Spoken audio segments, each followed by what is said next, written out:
दोस्त एक महिला होती है जिसकी उम्र जो है वो लगभग 27-28 साल हो चली हुई थी। शादी को 5 साल बीत चुके थे और अब तक उन्हें कोई संतान पैदा नहीं हुई थी। अब जो उस महिला का पति होता है उसे उसके दोस्त और उसके रिश्तेदार भी उसे ताना मारा करते थे कि तुम कैसा पति है जो कि एक अपनी पत्नी को सुख नहीं दे पा रहा है, उसे एक बच्चा नहीं पैदा कर पा रहा है।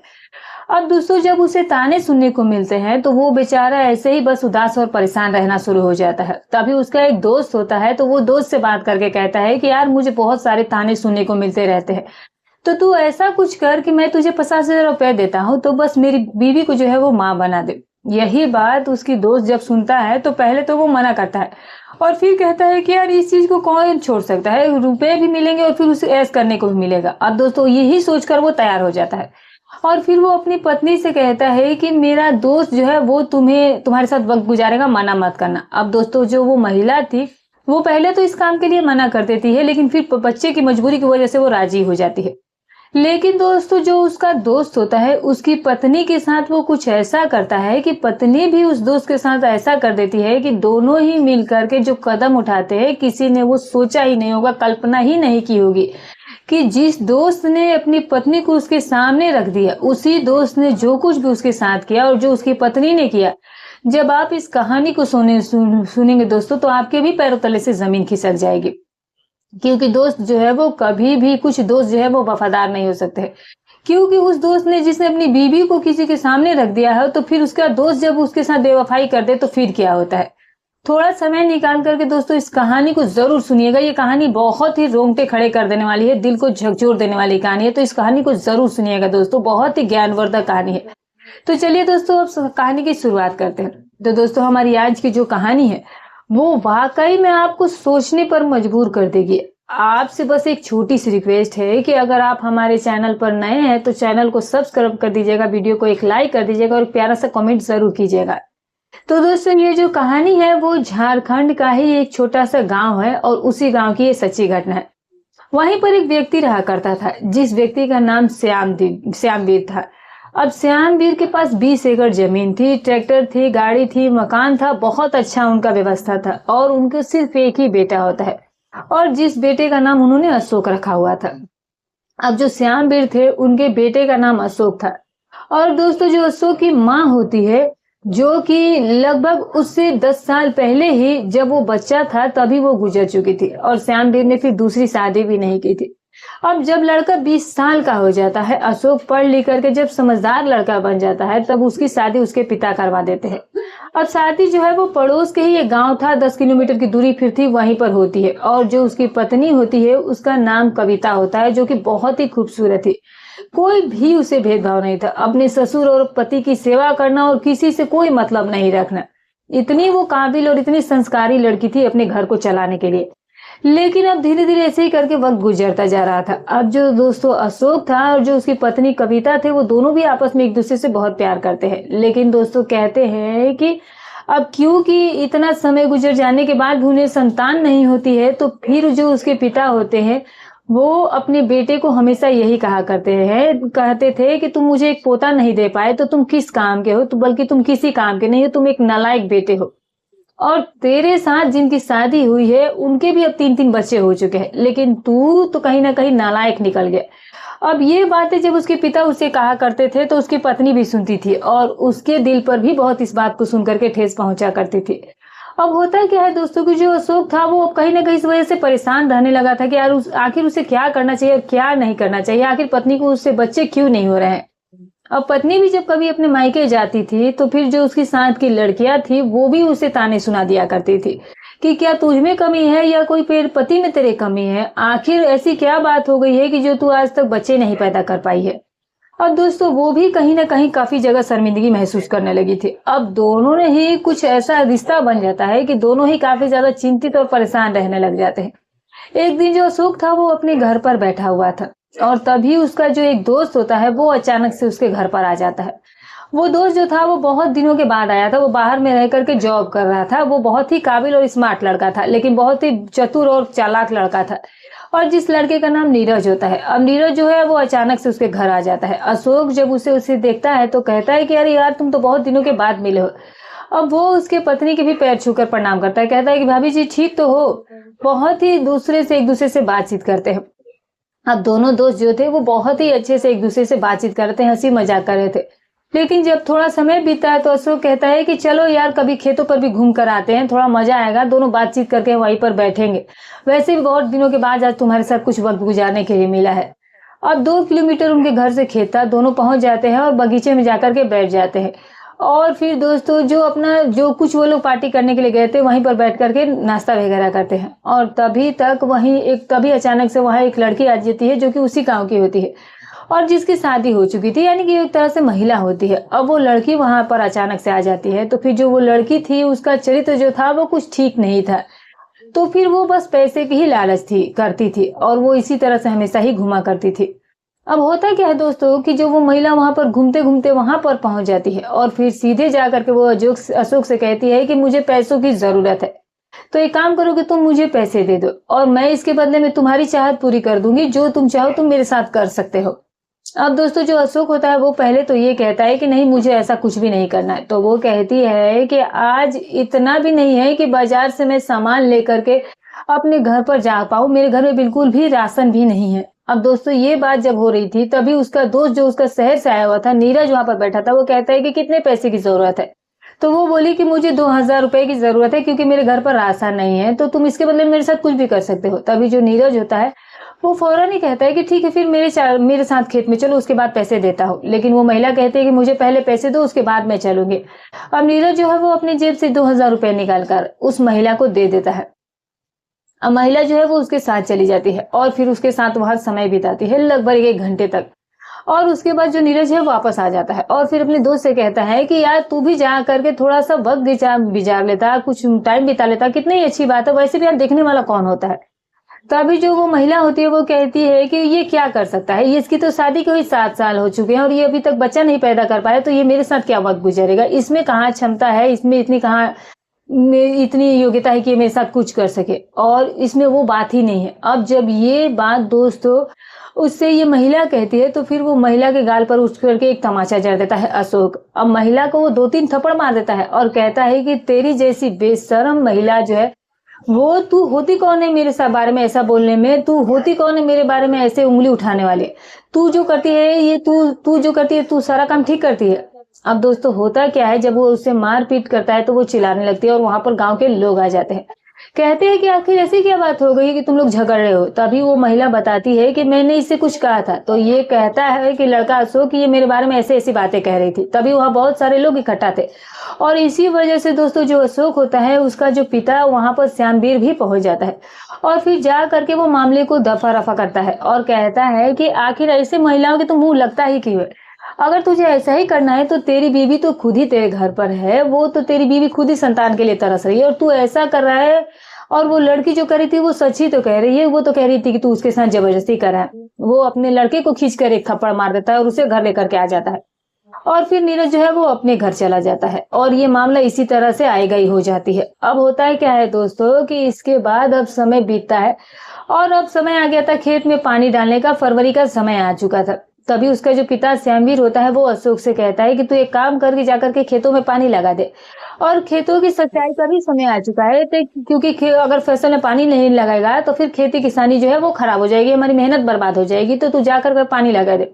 अब जो अशोक होता है वो गुस्से में मना कर देता है और फिर उसका पिता जो है वो उसे पहले ही बहुत सुना चुका था, तो वो कहता है कि तू एक सच कहूँ तो तू एक मर्द ही नहीं है, तू मुझे एक पौधा आज तक नहीं दे पाया, तू एक ठीक लड़का कभी हुआ ही नहीं, तू सही कभी मेरा बेटा बन ही नहीं पाया। अब यही सोचकर वो फिर से वहीं पर बैठ जाता है। अब वो सोचने लगता है कि आखिर मैं करूँ तो क्या करूँ जिससे कि मेरे बारे में जो ये लोग बातें कह रहे हैं वो बंद हो जाए। आखिर मेरी पत्नी भी मुझसे कहीं ना कहीं ताने मारने लगी, आखिर मैं करूँ तो क्या करूँ। अब जब वो अपने पिता को मना करता है तो उसका पिता कहता है कि ठीक है तू घर पर ही रहे, बस मुझे किसी भी हाल में एक पोता चाहिए, अब चाहे तू जो कर लेकिन मुझे मेरे पोते से मिलवा। अब इतना कहकर जो उसका पिता होता है वो गांव में खेत में चला जाता है और वहीं गांव में एक लड़का था, वो मेहनत मजदूरी का काम किया करता था। वो कोई सा भी खेती बाड़ी का काम करवा लो तो वो कर दिया करता था, जिसका नाम दीपक होता है। अब वो उसका पिता जो है वो उससे जाकर नौकर से बोलता है कि तुम मेरे खेतों में पानी लगा दो और इसके बदले में मैं तुम्हें हर महीने पैसे देते रहूंगा, तुम बस मेरे घर का काम काज कर दो। दीपक ये चाहता था कि उसे किसी भी हाल में काम मिले और घर पर भी बना रहो। अब दीपक इस काम के लिए बेशक तैयार हो जाता है। कहते हैं कि हम तुम्हें खाना पीना भी देंगे और महीने के 8,000 रुपए भी दिया करेंगे, बस तुम हम मेरे घर का खेती किसानी का जितना भी काम है वो कर दिया करना, और इसके बदले में भी तुम्हें जरूरत होगी तो दे दिया जाएगा, अनाज वगैरह भी तुम्हारे घर पर पहुंचा दिया जाएगा। अब दोस्तों जो दीपक था वो काफी हैंडसम नौजवान लड़का होता है और वो काफी यंग दिखता भी था। अब वो उसके घर पर नौकर की तरह काम करना शुरू कर देता है। अब जो दीपक होता है वो एक दिन अशोक की पत्नी को जब देखता है और जब वो कविता को आमने सामने देखता है तो फिर दोस्तों उसे अपनी चंगुल में फंसाने की वो कोशिश करने शुरू कर देता है, क्योंकि कविता बहुत खूबसूरत थी। क्योंकि जब भी उसे कोई भी एक बार देखता तो एक बार पलट कर उसको जरूर देखता था और वो कहीं ना कहीं उसका खूबसूरती उस पर हावी हो चुकी थी। अब धीरे धीरे ऐसे ही करके वक्त बीत रहा था। अब जो लड़का दीपक होता है दोस्तों उसके घर का सारा काम काज कर रहा होता है और फिर कविता के पास आकर के काम भी पूछा करता था। लेकिन जो कविता थी उसे कभी कभार ऐसे ही देख लिया करती थी और यही सोचती थी कि काश ऐसा पति मेरे भी साथ होता तो आज मैं भी बच्चे की माँ बन गई होती। अब वो भी इस बात को लेकर के चिंतित होने लगी थी। अब यही से दोस्तों कहानी का रुख जो था वो बदलने वाला था। अब इसके बाद होता क्या है कि धीरे धीरे करके वक्त बीत रहा था और जब 1-2 महीना बीत जाता है तो फिर दोस्तों जो अशोक होता है वो दीपक को अपने पास बुला करके ले जाता है और फिर दीपक से यही कहता है कि दीपक तुम क्या मेरा एक काम कर सकते हो? अगर तू मेरे घर पर काम करता है, अगर तू मेरा सच्चा दोस्त है, सच्चा मित्र और तू एक वफादार इंसान है तो मैं तुझे 50,000 रुपए दूंगा, बस तू मेरा एक काम कर दे। अब तभी वो दीपक कहता है कि हाँ हाँ बताइए ना क्या बात है, आखिर ऐसा कौन सा काम? मैं तो काम आपका वैसे भी कर दूंगा और ऐसे भी तो मैं आपका ही काम करता हूँ। लेकिन दोस्तों अब वो ये जानता था कि पति जो अशोक था उसके अंदर कमी है और उस कमी को वो आखिर कैसे भरपाई कर सकता है। लेकिन तभी अचानक से वहां पर उसके पिता आ जाते हैं और वो बात वहां पर वो दीपक से कुछ कह नहीं पाता है और दीपक वापस से अपने काम पर लौट जाता है। और अब काम पर जाने के बाद दोस्तों उसने ये सोचा कि क्या करना चाहिए, क्या मेरी में कमी है या मेरी बीवी में कमी है, मुझे तो कुछ पता भी नहीं है। और तभी वो अपने दोस्त नीरज को फोन करता है और नीरज से कहता है कि नीरज आज मुझे कहीं बाहर निकलना है तो तू अपनी बाइक लेकर आना। और नीरज वहां पर अपनी बाइक लेकर आ जाता है और शहर में जाकर के वो कहता है कि मुझे अपना चेकअप कराना है, आखिर मेरी बीवी को संतान क्यों नहीं हो रही है, क्या मेरे में कमी है मेरी बीवी में कमी है। तो फिर नीरज जो है वो उसे बाइक पर बैठाता है और फिर एक अच्छे से हॉस्पिटल में ले जाकर के लैब में ले जाकर के जब वो डॉक्टर से चेकअप करवाता है और जब उसका चेकअप वगैरह किया जाता है तो फिर उसके ही अंदर कमी निकल करके सामने आती है और इसी वजह से वो पिता नहीं बन पा रहा था। अब दोस्तों जाहिर सी बात है उसे ये बात पता चल गई थी कि जो सारे वजह है वो उसके ही वजह से है। अब ये देख करके उसके होश उड़ गए थे ये जान करके कि वो ही कमी है उसी में कमी है और अशोक वहीं पर उस रिपोर्ट को लेकर के फाड़ देता है। अब नीरज कहता है कि दोस्त ये तो एक बहुत ही बड़ी विडंबना है तेरे सामने, अब तू क्या करेगा क्या नहीं करेगा और इसमें अब किसी का दोष नहीं है बल्कि तेरे ही अंदर कमी है, तेरे पत्नी के अंदर तो कोई कमी है ही नहीं। अब वो जो अशोक होता है वो घर आता है। तीसरे दिन फिर से उसे दीपक मिल जाता है। अब दीपक को अपने साथ खेत पर ले जाता है और कहता है कि दीपक तुम मेरे सच्चे दोस्त हो, सच्चे मित्र हो, बस मेरा एक काम कर दो। तो वो कहता है कि बताइए, मैं आपका काम करने के लिए बेशक तैयार हूँ। तो वो कहता है कि मैं तुम्हें 50,000 रुपए दूंगा, बस तुम मेरी पत्नी के साथ वक्त गुजारो और उसे प्रेग्नेंट कर दो। जब वो ये बात दीपक सुनता है तो उसके पैरों तले जमीन खिसक जाती है कि एक व्यक्ति वाला अपनी ही पत्नी को दूसरे के सामने ऐसे कैसे करने के लिए कह रहा है, आखिर बात क्या है। लेकिन पहले तो वो मना करता है, लेकिन फिर वो यह भी सोचता है कि एक तो 50,000 रुपए मिले, ऊपर से मुझे मजे भी करने को मिलेंगे। तो वो कहता है कि ठीक है, अगर तुम्हारी पत्नी ने मना किया तो वो कहता है कि उसे मैं मना लूंगा। अब वो कहता है कि ठीक है, अगर जो भी बात हो आप मुझे फोन करके बता दीजिएगा, जो दीपक होता है। अब दोस्तों अशोक जो है वो घर पहुंचता है और अपनी बीवी को सारी बात बताता है। बीवी से कहता है कि मेरा एक दोस्त है, अब क्योंकि मेरे अंदर कुछ शायद कमी रह गई है, क्योंकि मैंने चेकअप कराया तो मुझे यही पता चला है कि मुझ में ही कमी है।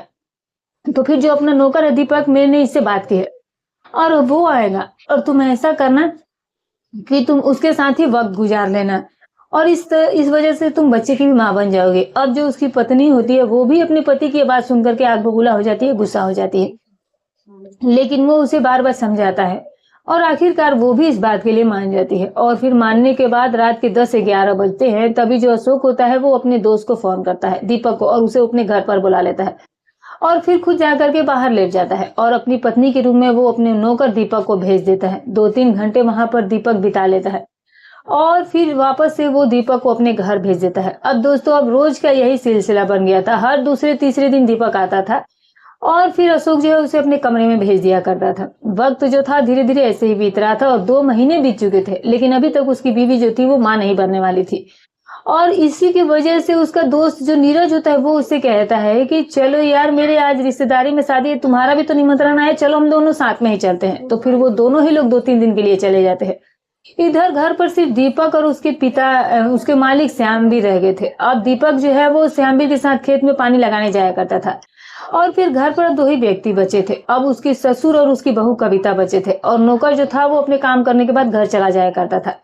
अब क्या होता है दोस्तों कि जो मौका देख करके श्यामवीर जो था वो अक्सर ही खेत पर चला जाया करता था कि कहीं खेत की फसलें कोई जानवर बर्बाद ना करे। इधर जो उसकी बहू होती है वो घंटों दीपक से बातचीत करती थी फोन पर।